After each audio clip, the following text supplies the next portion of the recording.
우리 마태복음 1장부터 쭉 이어져 오다가 오늘 5장입니다. 지난번 산상수훈에 나오는 말씀을 계속 보고 있는데요. 오늘은 마태복음 5장 21절 이하의 말씀으로 분노하지 말라라는 제목으로 은혜를 나누고자 합니다. 그림 한 장 볼까요? 제목은 분노하지 말라, 설교 제목은 그런데요. 내용적으로는 화목하는 두 형제의 모습을 그린 그림입니다. 뭔가 담장은 서로를 가로막았던 마음의 벽처럼 보이는데 깨부셨죠. 서로 포옹하면서 진정한 화목을 이루는 모습을 보여주는 그런 그림입니다. 모든 사람과 화목할 것을 말씀하신 예수님의 말씀이 떠올리게 되는 그림이에요. 앞서 말씀드린 대로 우리는 산상수훈에 하나님이 전해주시는, 그리스도께서 전해주시는 말씀에 계속 주목하고 있습니다. 우리가 지난주에 우리가 같이 봤던 말씀을 우리가 기억을 하죠. 예수님께서 율법에 관련해서 하나님의 의에 대해서 지난주 말씀을 통해서 일러주셨습니다. 서기관과 바리새인의 의가 아닌 그리스도를 따른 그리스도인의 의에 대해서 예수님께서 일러주셨던 것을 기억하지요. 그때 유명한 말씀을 하셨습니다. 율법을 내가 폐하러 온 것이 아니고 율법을 완성하러 왔다. 성취에 대한, 율법에 대한 성취에 대한 예수님의 말씀이 있었습니다. 율법을 완성하는 예수님의 모습은 무엇으로 또 표현할 수 있을까요? 율법 그 내면에 또는 율법의 다른 곳에 감추어지는 하나님의 진정한 의도를 발견하라. 이것이 예수님의 추가된 메시지였습니다. 오늘 본문의 말씀에는요, 10계명 중에서도 6번째 계명에 속한 살인하지 말라, 이 계명의 말씀을 가지고 예수님께서 가르치시는 교훈의 말씀이 오늘 본문의 말씀입니다. 살인하지 말라, 너무 당연한 것이잖아요. 그런데 이 말씀을 대하면서 많은 사람들의 오해와 또 그리고 이 말씀에 대한 전적인 한계가 있었습니다. 예수님께서 입버릇처럼 5장에 계속 하신 말씀이 나와요. 그렇게 일렀으되 나는 너에게 이렇게 이르노라 라고 하는 표현들입니다. 구약 성경에 이미 이스라엘 백성들이 알고 있는 율법의 계명과 대조되는 모습으로 예수님의 말씀이 또 선포되고 있는 거죠. 근데 반대되는 것인가요? 아니면 전혀 다른 것을 예수님께서 새로운 복음을 들고 나오신 것인가요? 그렇지 않습니다. 앞에서 다시 언급했듯이 예수님은 율법을 폐하신 분이 아니에요. 오히려 율법을 완성해서 율법 가운데 있는 하나님의 진정한 뜻을 일러주기를 원하셨습니다. 근데 오늘 성경 말씀에는 살인하지 말라, 이 계명과 더불어서 예수님의 이 말씀이, 복음의 말씀이 함께 선포되고 있는 것이죠. 예수님의 말씀은 권위가 있었습니다. 바리새이나 서기관들, 종교 지도자들의 그 이야기와는 사뭇 달랐죠. 예수님의 말씀이 왜 권위가 있었을까요? 하나님의 말씀을 풀어서 우리의 심령에 새겨 주었기 때문입니다. 예수님의 말씀은 곧 하나님의 말씀이었고, 예수님의 말씀은 하나님의 영으로 충만해서 우리 심령 폐부를 찔러 쪼개기만 한 그런 말씀이었기 때문에 예수님의 말씀은 그 당시의 지도자들과 전혀 다른 권위가 있었다. 2000년이 지났지만 오늘 이 말씀은 우리에게 그대로 유효합니다. 왜냐하면 예수 그리스도를 따르는 백성으로서 예수님의 권위 가운데 이 말씀을 듣고 있기 때문이죠. 자, 오늘 대단히 살인하지 말라, 무거운 주제이기도 합니다만 예수 그리스도께서 말씀하시는 내용에 귀를 기울일 필요가 있습니다. 여러분, 첫 번째는 살인하지 말라라고 하는 제6계명에 담겨져 있는 진정한 의미를 찾아가야 됩니다. 여러분, 21절과 22절 좀 깁니다만 제가 다시 한번 읽어드리죠. 옛사람에게 말한 바, 모세를 일컫고 이스라엘 백성이 알고 있는 율법을 예수님 그렇게 표현하신 거예요. 살인하지 말라, 누구든지 살인하면 심판을 받게 되리라 하였다는 것을 너희가 이미 들었지만 나는 너희에게 이르노니 형제에게 노하는 자마다 심판을 받게 되고 형제를 대하여 라가라 하는 자는 공회에 잡혀가게 되고 미련한 놈이라 하는 자는 지옥불에 들어가게 되리라. 쉬우면서도 매우 어려운 이야기를 예수님께서 덧붙이셨습니다. 여러분, 살인하지 말라는 이 금지 명령은 하나님의 계명이었다고 하는 것에 주목할 필요가 있어요. 하나님께서 모세를 통해서 10가지 계명을 주셨는데 하나하나의 계명이 얼마나 중요한 계명이었겠습니까? 어겨서는 안 될, 이스라엘 백성이 하나님의 백성이라면 철칙으로 받아들여야 할 계명이었어요. 그런데 10가지 계명 중에 하나의 계명, 매우 중요한 위치를 차지하는 이 계명이 살인하지 말라라는 계명이죠. 깨우치고자 함입니다. 무지한 이스라엘 백성들이 이 계명을 받아들일 때 살인하는 것은, 남을 해하는 것은 하나님의 뜻에 부합되지 않는 것이구나라고 깨닫게 하는 것이죠. 전쟁터에 나가서 사람을 살인할 수도 있고, 또는 이웃 간에 어떤 사소한 다툼이 일어나서 이런 일이 벌어질 수도 있습니다. 무지한 자는 그것이 죄인지 알지 못했는데 하나님의 계명이 모세를 통해서 이스라엘 백성들에게 일러 주었을 때 남을 해하는 살인은 범죄이구나, 이것을 깨닫게 하는 기능을 갖는 것이 계명이었어요. 또 반대로 이것이 계명으로 책정되어질 때 사람들은 안도했습니다. 왜냐하면 살인하는 것이 하나님의 뜻을 어기는 범죄라고 하는 계명을 일러주었기 때문에, 이 계명 가운데서 이 계명이 잘 지켜지면 자기도 보호받을 수 있으라는 안심을 할 수 있었던 것이죠. 그러나 굉장히 단편적이죠. 살인하지 말라. 너무나 당연하면서도 이 말은 매우 단편적입니다. 그러나 앞에서 제가 말씀드린 대로 예수님께서는 이 모세 율법, 특별히 매우 중요하게 차지하는 이 계명에 있어서 하나님의 진정한 뜻이 무엇인가를 일러주기를 원하셨습니다. 여러분, 살인의 의미에 대해서 깊이 예수님께서는 가르치시고자 하셨던 것이죠. 그 당시 바리새인과 서기관들은요, 이 계명 자체를 지키느냐 지키지 않느냐 이렇게 따지기만 했어요. 그래서 외형적인, 소위 말하는 외형적인 율법을 전수하기에만 급급했습니다.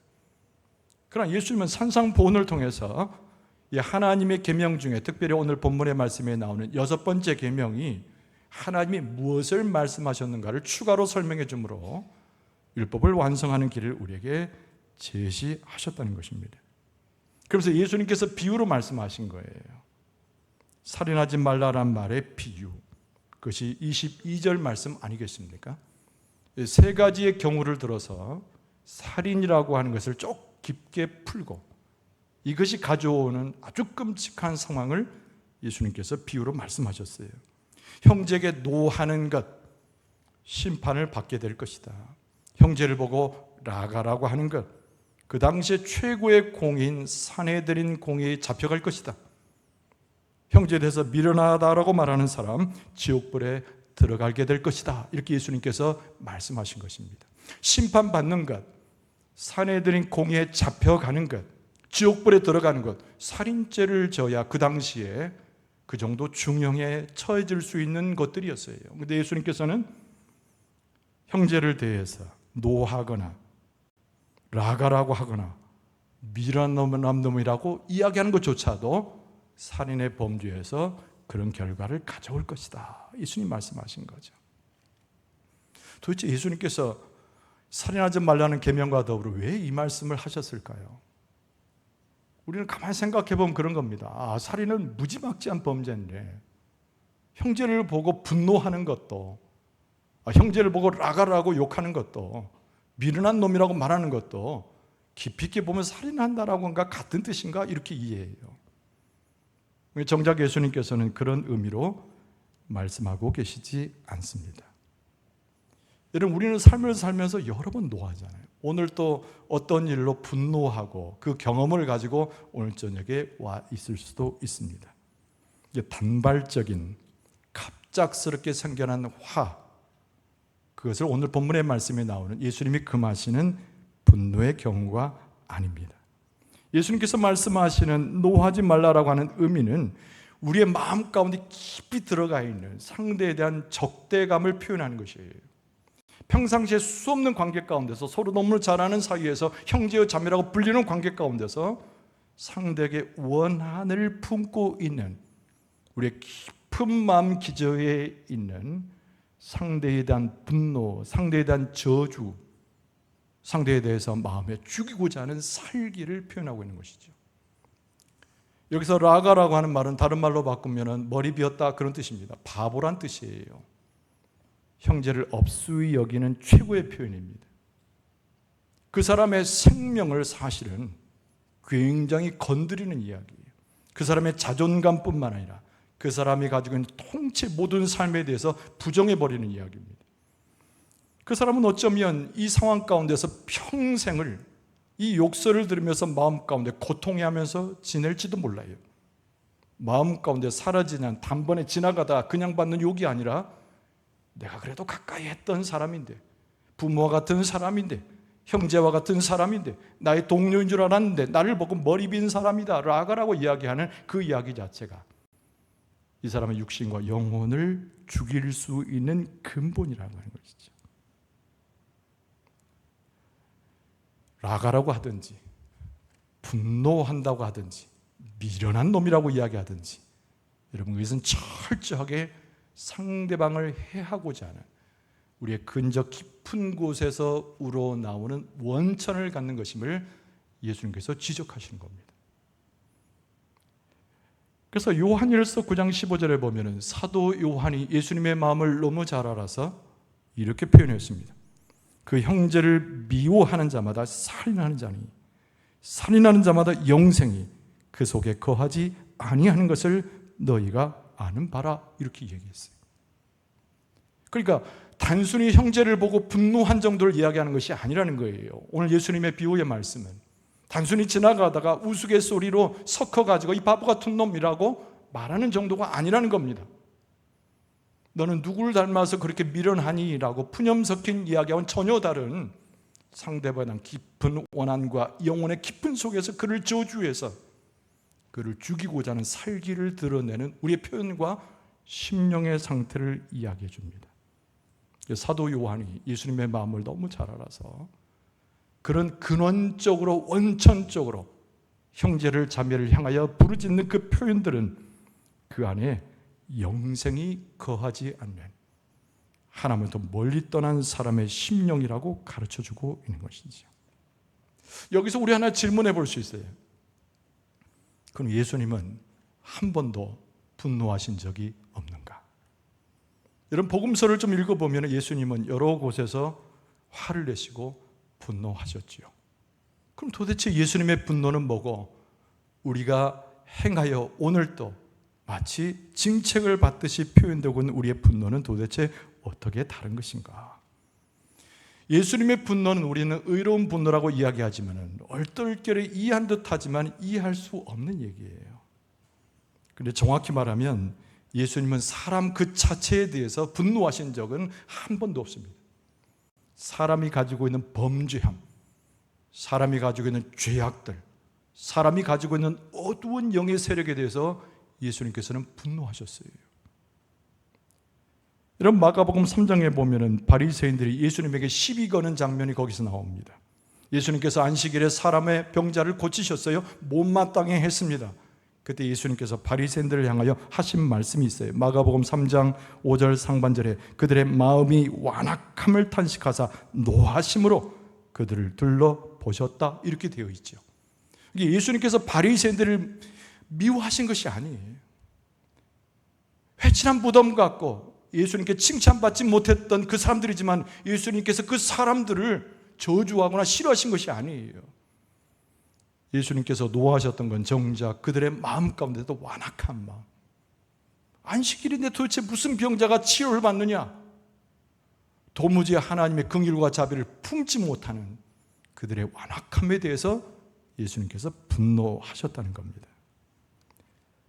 그러니까 사람이 가지고 있는 죄와 그 사람이 가지고 있는 그 모습 자체에 도대체 어디를 상도로 해서 분노하는가도 구분할 필요가 있어요. 예수님께서 성전을 청결하셨던 그 사건을 우리는 너무 잘 압니다. 예수님의 분노가 극대로 드러나는 장면을 복음서에는 여과 없이 쓰고 있습니다. 이런 마태복음 21장 12절을 보세요. 예수께서 성전에 들어가서 성전 안에서 매매하는 모든 사람을 내쫓으시며 돈 받고는 사람들과 상과 비둘기 파는 사람들의 의자를 둘러 엎으셨다라고 되어 있어요. 쫓아버리고 채찍질하고 상을 둘러 엎으신 예수님의 모습이 분노한 모습이 아닙니까? 분노하시는 모습이죠. 예수님은 거기에서 장사하는 사람들이나 제사장들을 미워하신 것이 아니에요. 오히려 불쌍히 여기셨단 말이 훨씬 더 적합합니다.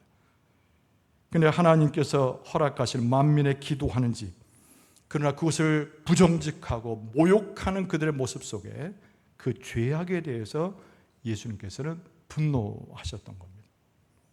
그래서 성전 청결의 이 사건을 사람들을 끌어내고 사람들을 폭력적으로 다스렸다고 제목을 달지 않아요. 하나님 계신 성전, 거룩한 성전, 예배하는 성전, 기도하는 성전을 예수님께서 청결케 하셨다라고 복음서에 제목을 답니다. 예수님께서는 하나님을 떠나 있고 예배에 대해서 이루어지지 못하고 악한 것이 들어와 있는 모든 상태에 대해서 분노하신 것이지요. 그래서 예수님의 분노를 의로운 분노라고 이야기합니다. 근데 우리가 일상적으로 저지르고 있는 우리 안에 죄성 때문에 발효되는 우리의 삶의 분노는 예수님의 분노와는 전혀 다른 것이죠.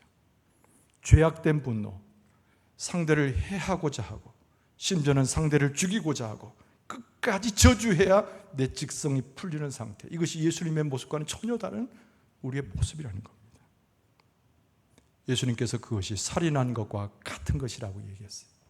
그것이 심판에 들어가는 것이고 산에들은 공의에 세워져서 정죄되어야 할 것이고 지옥불에 떨어질 수밖에 없는 살인과 전혀 다르지 않는 우리의 삶의 병폐라고 말씀하신 거죠. 예수님은 어떤 분이셨어요?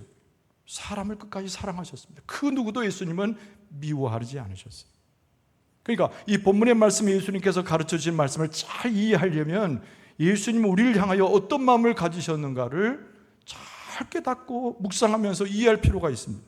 이런 베드로전서 2장 23절에 보면 베드로 사도가 예수님의 마음을 이렇게 얘기했어요. 욕을 당하시되 맞대어 욕하지 아니하시고 고난을 당하시되 위협하지 아니하시고 오직 공의로 심판하시는 이에게 다 부탁하셨다.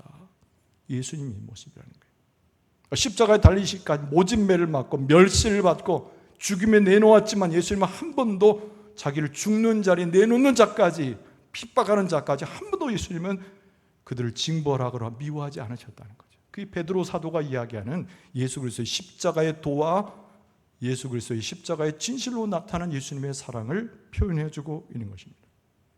우리가 그리스도인이라고 하면서 아까 우리가 복음성가 불렀지만 내가 참된 그리스도인인가 이렇게 외쳐대는 성가를 불렀어요. 여러분, 우리가 그리스도인이라고 하면서 우리는 어쩌면 그렇게 예수님과 정반대의 삶으로 나가고 있는 건지. 예수님은 죄를 미워하셨지만 사람을 그토록 사랑하셨는데 우리는 죄에 대한 관심은 없고 내게 불편하게 하고 내게 힘들게 하는 사람들을 지칭해서 그를 한없이 미워하는 것이 우리의 모습이라는 얘기죠. 그러니까 살인하지 말라라고 하는 제 6번째 계명은 단순하게 살인하고 안 하고의 문제가 아니라 하나님의 마음, 예수 그리스도의 마음을 깨닫지 못하는 우리 한계에 대해서 예수님께서 말씀하고 계시는 겁니다. 두 번째 생각할 수 있는 것이 당연히 이제 화목이란 말을 떠올 수밖에 없죠. 화목하게 하는 것 매우 중요한 거예요. 한번 따라서 합시다. 화목하게 하는 것은 믿음의 삶에서 너무 중요합니다. 그렇죠?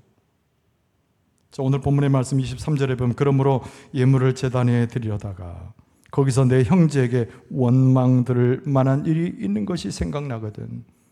예물을 제단 앞에 두고 먼저 가서 형제와 화목하고 그 후에 와서 예물을 드리라. 근데 가만 이상하지 않아요?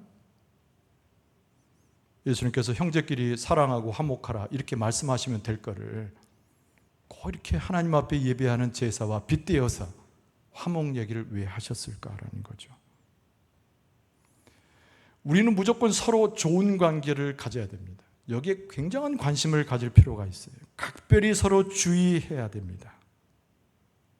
그런데 오늘 예수님께서 화목을 말씀하셨는데 이 화목이라는 말의 뜻은 다른 사람을 해하지 않는 것이에요.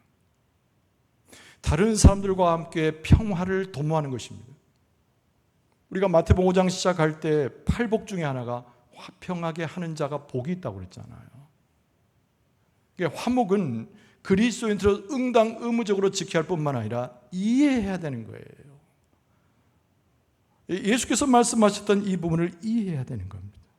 근데 제가 앞서서 던진 화두처럼 왜 예수님께서는 하나님께 예비하는 것과 화목을 연결시켜 주셨는가라는 거죠. 살인이라는 의미를 처음에 설명을 하실 때, 노한 분노라고 하는 것을 설명하실 때, 라가라고 바보 같은 이라고 표현한 우리의 모습을 설명하실 때, 미련한 놈이라고 말하는 것도 살인한 것과 같은 것이라고 설명하실 때, 단순하게 한두 번 표현하는 상대방에 대한 욕의 정도가 아니라 내 심령의 폐부에서 우러나오는 영혼의 문제라고 그랬어요. 그럼 우리가 형제끼리 화목하는 것도, 원수된 자로 여겨서 함께하는 자와 화목하는 것도 무엇과 관련됩니까? 바로 영혼의 문제와 연결되어 있다는 것이죠. 그래서 예수님께서는 단순히 화목하라 말씀하지 않으시고, 너희들이 서로 사랑하는 것이 좋지 않겠냐 이렇게 말씀하지 아니하시고, 하나님께 예배해야 하는, 하나님 앞에 제사하는 모습과 영혼의 문제로 연결짓고 있는 것이에요. 제단에서 예물을 드리는 것과 화목은 뗄래야 뗄 수 없는 관계임을 예수님 설명하신 겁니다. 그래서 24절 하반절을 다시 보면 먼저 가서 형제와 화목하고 그 후에 와서 예물을 드리라. 할렐루야. 그러니까 생각나거든. 원망 들을 만한 일이 생각나거든. 예물 다 내려놓고 형제를 찾아가서 그 형제와 화목하고 그 후에 와서 하나님께 예물 드리라는 거죠. 예배보다 화목이 더 중요한가? 이렇게 표현하면 또 안 됩니다. 당연히 예배가 화목보다 중요하죠. 예배 이상 중요한 것은 없습니다, 여러분. 무엇을 갖다 대더라도. 근데 중요한 것은 오늘 예수님 말씀은 하나님 앞에 드리는 예배는 화목을 이루는 자가 드릴 수 있는 것임을 강조하는 거예요. 화목을 이루지 못한 자가, 화목을 실천하지 못한 자가, 화목의 영혼으로부터 우러나지 못한 자가 하나님께서 받으실 만한 예배를 드릴 수 있는가? 그렇지 않다고 예수님께서는 말씀하신 것이죠.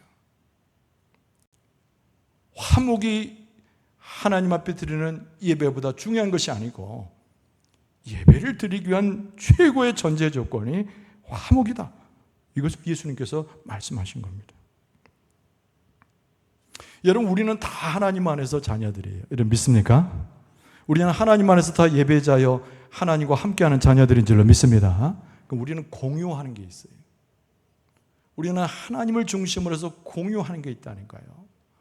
예수 그리스도의 사랑을 함께 입었잖아요. 하나님께서 우리와 함께 하심을 확신할 수 있잖아요. 우리의 관심이 어디에 가 있습니까? 하나님이 우리의 중심이니까 하나님의 관심에 우리의 관심이 같이 가 있는 거예요.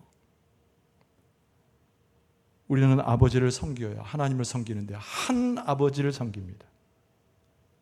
저 사람이 생각하는 하나님이 다르고 내가 생각하는 하나님이 다르고 각자 알아서 합시다. 이건 공동체가 아니에요. 이것은 믿음을 공유하는 것이 아닙니다. 우리는 한 하나님, 한 하나님의 가르침과 한 하나님의 사랑과 그 긍휼과 자비를 공동으로 경험했기 때문에 우리는 공동체로 하나님 앞에 와 있는 거예요. 여러분 자녀를 키워보서 잘 아시겠지만 애들이 방글방글 웃고 잘 놀면은 그렇게 부모 마음이 좋잖아요. 근데 애들이 막 다투는 모습을 보면 부모가 엄청 스트레스를 받습니다. 제일 보기 흉한 게 자기가 키우는 아이들끼리 싸우는 거예요. 하나님과 우리 사이의 관계도 똑같지는 않지만 유사합니다. 하나님께서 우리를 사랑을 베푸시고 다 용서하시고 우리의 한계도 하시고 우리의 부족함도 아시지만 우리 형제끼리 화목하지 못한 모습을 보고 기뻐할 하나님이 아니시라는 거죠. 우리가 화목한 것, 하나님 앞에 예배드린 것 이상으로 하나님께서 그것을 원하신다는 것을 알아야 합니다. 이것이 예수님께서 우리에게 가르쳐 주시는 화목에 담겨져 있는 비밀 같은 거예요. 근데 우리가 예배한다는 것을 한 번 더 생각해 볼 수 있는데, 우리가 예배한다는 건 뭐예요? 하나님 앞에 나아가서 처음 찬송하는 것이고, 하나님께 간절히 기도하는 것이고, 하나님의 말씀을 받는 거잖아요. 영적인 하나님과 교제 가운데서, 영어를 써서 죄송합니다만은 이 하나님과 그냥 만나는 것이 아니라 엔카운터라고 그래서 인격적으로 체험하는 거예요, 하나님을. 그게 예배입니다. 우리가 미팅한다고 그러잖아요. 그건 그냥 만나는 거고, 엔카운터란 말은 깊이 하나님을 체험하는 거예요. 그런데 우리 체험 속에서 무엇을 합니까? 하나님께 기도하지 않습니까? 가끔가다 그런 얘기를 하는 분이 있어요. 내가 기도했는데, 수십 번 수백 번 기도했는데 아무런 응답이 없다고. 물론 여러 가지 이유가 있을 수 있어요. 단순하게 그 사람의 잘못이라고 제가 강단에 서서 이야기할 수는 없습니다만은, 대부분이 하나님 앞에 기도하여 주님 앞에 갈 때 화목하라는 이 말씀을 잊어버리고 가는 자의 모습이 혹 있을 수 있어요. 형제와 화목하지 못하고 형제 여전히 마음에 원수를 두고 그 사람의 영혼의 깊은 곳에서 그 사람을 저주하면서 하나님 앞에 나가서 기도한들 하나님께서 그 기도를 들으시겠는가 말이에요. 기도는 매우 영적인 것이지 않습니까? 하나님과 나와의 엔카운터, 깊이 만나는 것이거든요.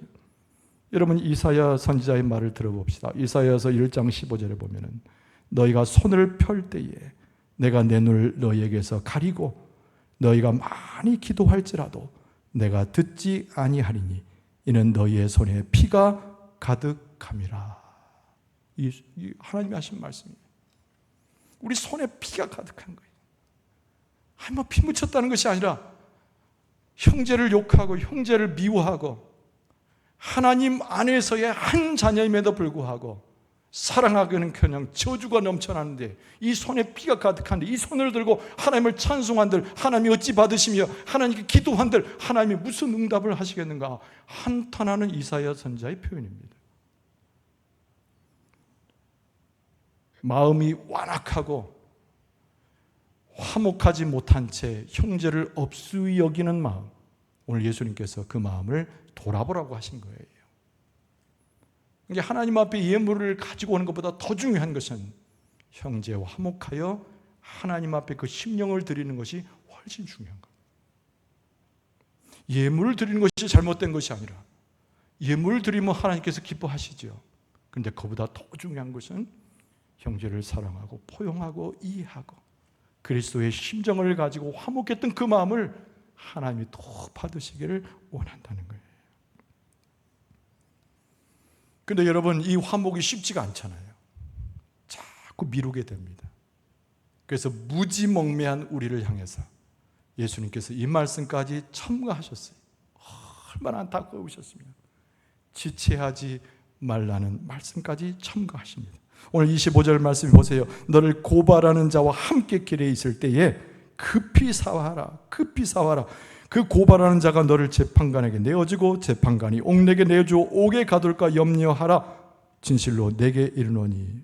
예수님께서 충심을 담은 표현이잖아요. 진실로 내게 이르노니 네가 한 푼이라도 남김없이 다 갚기 전에는 결코 거기서 나오지 못하리라. 다 용서받아서 탕감받을 수 있는 기회가 있었는데 급히 사화하지 않으므로 미적거리고 지체함으로 네 스스로의 삶 자체를 구렁텅이에 넣는 어리석음을 범할 수 있음을 예수님께서 경고하시는 거예요. 무지몽매한 자들이 화목하는 것을 지체하고 무지몽매한 자들이 사랑을 멀리하고 무지몽매한 자들이 하나님의 말씀을 받았음에 깨달았음에도 불구하고 그 말씀대로 행하지 못할 때 예수님께서 하도 마음에 불편하셔서 가르치신 거예요. 지체하지 말라고, 급히 하라고. 그것이야말로 하나님의 은혜를 경험해서 함께 하나님의 복을 누리는 주의 백성으로 갈 수 있음을 예수님께서 가르치셨습니다. 에베소 4장 26절에 보면 사도 바울이 에베소 교인들에게 이렇게 말해요. 분을 내어도 죄를 짓지 말며 해가 지도록 분을 품지 말고. 그러면서 27절에 뭐라고 되냐면 이 모든 악한 것을 주장하는 것이 마귀라는 거예요. 마귀. 그래서 27절에 마귀에게 틈을 주지 말라. 여러분, 이 세상에 있는 것은 딱 구분되어 있습니다. 우리는 자꾸 회색지대를 좋아해요. 이것도 되고 저것도 되고. 여러분, 성령의 분간하심은 정확합니다. 어리석은 다섯 처녀, 지혜로운 다섯 처녀 딱 구분해버려요. 마귀에게 속해 있든지 하나님께 속해 있든지 구분하는 겁니다. 흑백 논리라고 성경을 나무라진 않겠죠. 분명한 거예요. 하나님의 영으로 분별하는 자는 마귀에게 속해 있는 것인지 하나님께 속해 있는 것인지 제대로 깨닫고 하나님을 따라가는 자가 하나님의 백성이죠. 사도 바울이 에베소 교인들에게 분명히 말하는 거예요. 마귀에게 틈을 주지 마라. 분을 내는 것, 해가 지도록 붐을 품어서 지체하는 것, 마귀에게 틈을 주는 것이니 그 마귀의 현혹에 빠지지 말라고 사도 바울은 권고했습니다. 여러분, 하나님께서 여러분과 저를 가장 사랑하시는 줄로 믿습니다. 주의 말씀을 주시는 그 은혜를 볼 때 얼마나 하나님이 우리를 사랑하시는지를 아는 것이죠. 예수 그리스도께서는 지금도 살아계셔서 그리스도를 따르는 우리에게 길을 안내하고 계시는 줄로 믿습니다. 중요한 것은 오늘 예수님께서 가르쳐 주시는 건 율법에 순종하라는 거예요.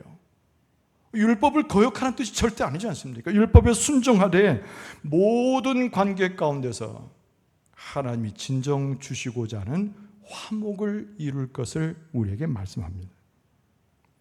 하나님의 복을 받는 것이 너무 중요해요. 하나님 우리를 용서했듯이 서로 용서하는 것이 너무 중요합니다. 우리가 이 세상을 살아도 이 세상에서 천국의 삶을 맛보는 것이 너무 중요한 겁니다. 그러기 위해서는 율법에 감춰져 있는 이면에 있는 하나님의 그 뜻이 무엇인가를 알아채는 지혜가 우리에게 필요한 거예요. 예수님께서 가르쳐 주셨습니다. 성령께서 일러주셨습니다. 이런 말씀에 순종하고 깨닫는 대로 예수님의 주신 말씀대로 행하여 그 진리 가운데 나아갈 수 있기를 바랍니다. 다시 한번 주의 말씀을 새기는 가운데 서로 용서하고 화해하고 그 은혜를 주시는 하나님께 감사해서 주의 공동체를 온전히 이루어가고 하나님께 영광을 돌리는 여러분과 제 모습 되어줄 수 있기를 주의 이름으로 축원합니다.